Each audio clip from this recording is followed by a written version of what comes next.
funa ono tewali battle.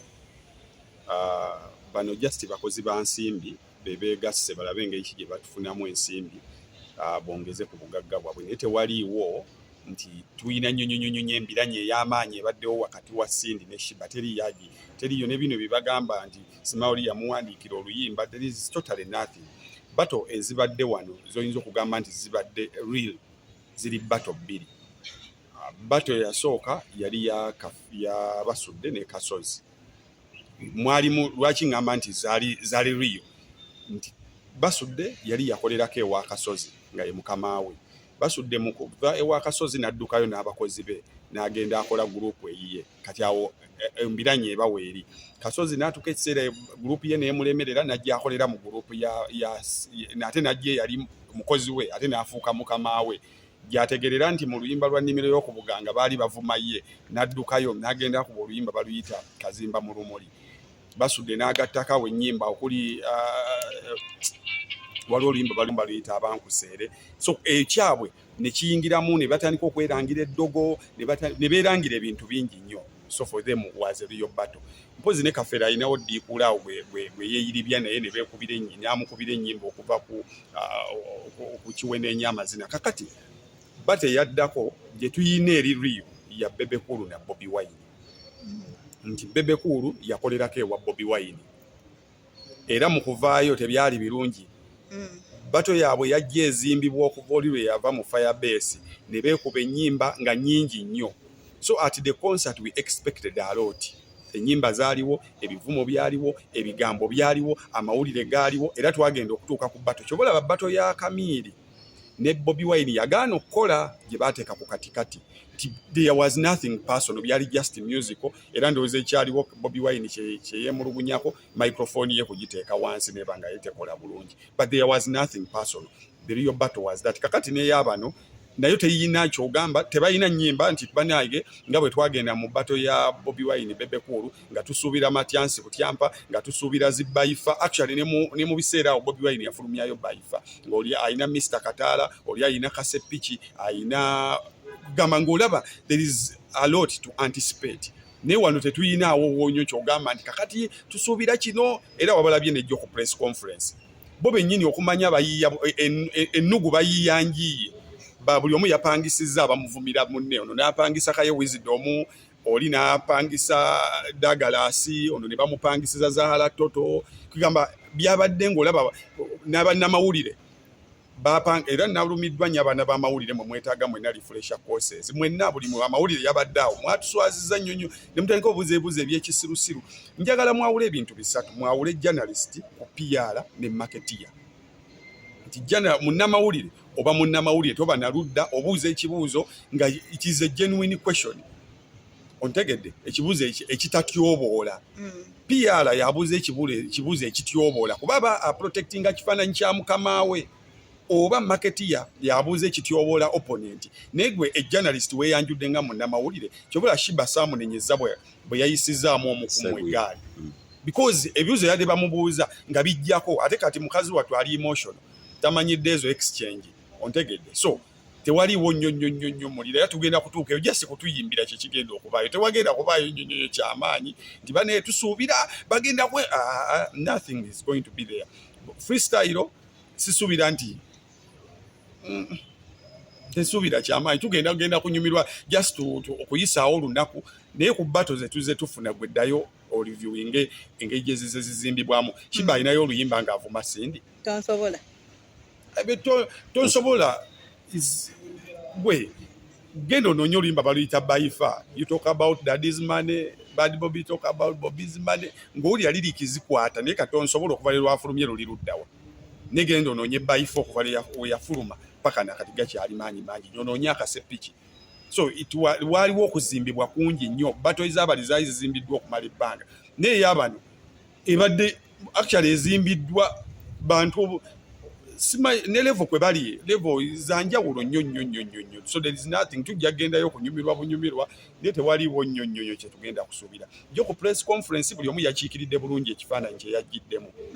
Oli omukazi yakiikiridde bulungi ekifaananyi kya corporate yeza yambadde bulungi nga corporate ngaze ne baawe ng'omukazi omufumbo era yabadde mukkakkamu cool calm and composed onkitegedde kati ono banditi era yakiikiridde bulungi obwa banditi bwe yazze ayambadde bubi nnyo amabeere gali bweru ebifuba biri bweru azze n'ebigambo ebyobuwemu abitadde ku stage ate yeekangabiriza abiwolereza avudde awo yali emotional nnyo avudde mu kujerega atandise kuvuma buvumi era bwe yamaliriza yadduse buddusi statement gye yakoze yanyumidde yagambye omukolo bwe gubeerawo Kasasiro adda mu ddiiro Kasasiro omukolo bwe guggwa Kasasiro avaawo ate ye yavuddewo kati sitegeera kati Kasasiro ye yabadde Kasasiro kuba ye yavuddewo awo abantu abasinga tebategedde waba bagamba yegambye Sseeguya abalengerere wala bagamba yabadde ng'eyeegamba anti ze nkubuuzizza nti bwe yamaze okyogera n'agenda so omukolo gwabadde guwedde Kasasiro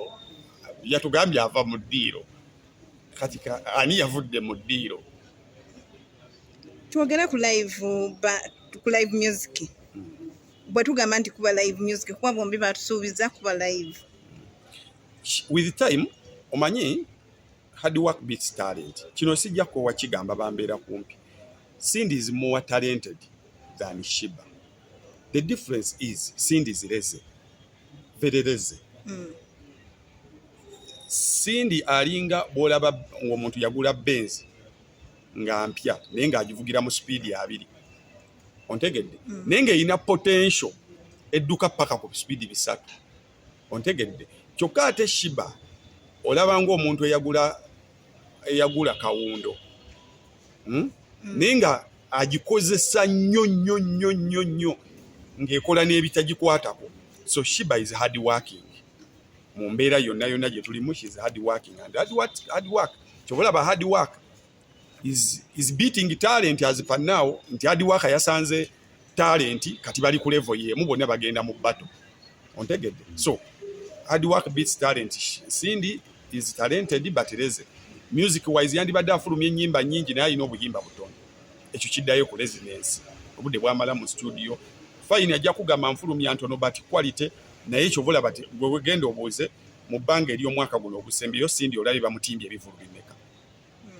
bitono because of the laziness Antamba mugeraageranya ku Juliana Bobi Wine abantu bwe batyo nti bafulumya lwe baagala anti bafulumya lwe baagala naye Juliana takyali mu competitive market ontegedde naye gwe ate otulaga kyali mu competitive market nene Juliana we yabeerera kubanga kati tuddeyo Juliana competitor we yali ani Irene Namubiru talent wise Irene Namubiru ali wala nnyo ku Juliana ekyo akiwakana sikuina ako buzibu naye Irene Namubiru talent wise ali wala nnyo ku Juliana ne Juliana yali hard working ng'akakasa nti afulumya ennyimba era music kati lwakuba nti yawumula n'agenda asalawo ayeekolera ebintu bye naye we yabeerera mu kaseera kali nga Juliana music amufulumya ng'amuyina ontegedde era nga tebeebeera wala nnyo ne Irene Namubiru naye ono bamuli wala nnyo hit wise ono alina hits nnyingi nnyo mu kufata akola nnyo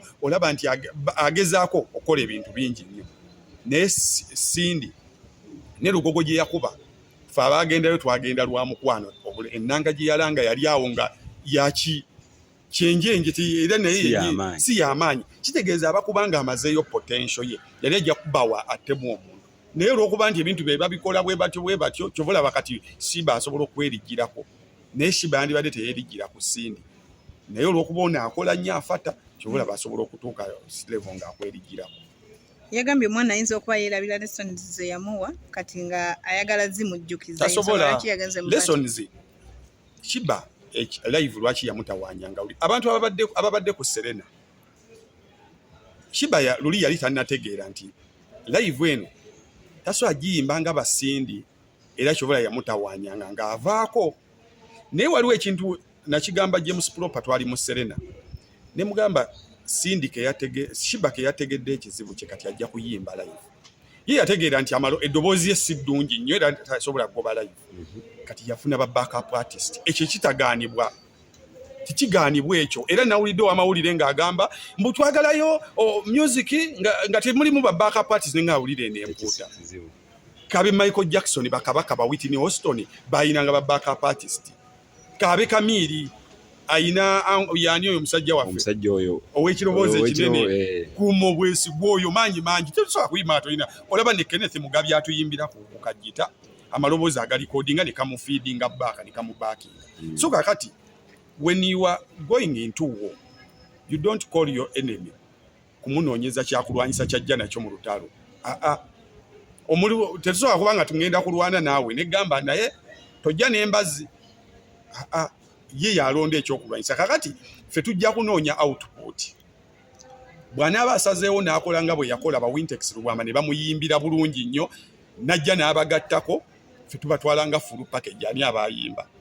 Kati oli kiri eriye kusukka tugambe nti baaba yadde ono yabadde ne babaakapu era yabikoze naye akawala kamukubye endongo. So wali wagenda kubeerawo presentation because you may get surprised. Winnie Nwagi wano ayimba bulungi. Bwe twatuka ku show ye yayina abantu 1.5 yatuyimbira ki Semirai Gasiya Mwerere, one of the most attended show nenga teyina worst performed. So don't rule Shiba out. Asobola okwegattagattawo ne yegattagatta n'akukuba endongo awo ontege. So don't rule Cindy out. Ye ekikye kiri automatic naye Cindy njagala ove mu ndongo eno ng'oyiza ekintu kimu. Famo, stop laying back. Jango fate. Lionel Messi is the most talented sportsman gwe tuyina. Naye afata arwana akola training golo shootinga nagezaako. Negwe you don't shoot ogamba anytime when natuuka wali ku goal after all kiri automatic nja kuteebamu. Ne olabanga arwana agukima ku center n'agukima n'alwana paka yatute World Cup. Nitwaliroozeza nti yengeri gyali munnange talented tajja kutuuya namu yadde n'akatono. So buli muntu woli hard work. Cristiano Ronaldo kyobula asobola okwerigira ku Messi. Era singa Messi teyali hard working singa essaawa zino ensi egamba Cristiano yasinga Messi omupiira. Naye akasajja akeerwanako yadde talent ngirina naye kanwana ennyo ate ngatteko ne hard work. Nga tumaliriza okkiriziganya n'ekyomukyala Catherine Kusaasira ogamba nti Kusaasira muleke saagala akirowooze nako nti nina mwogedde nako.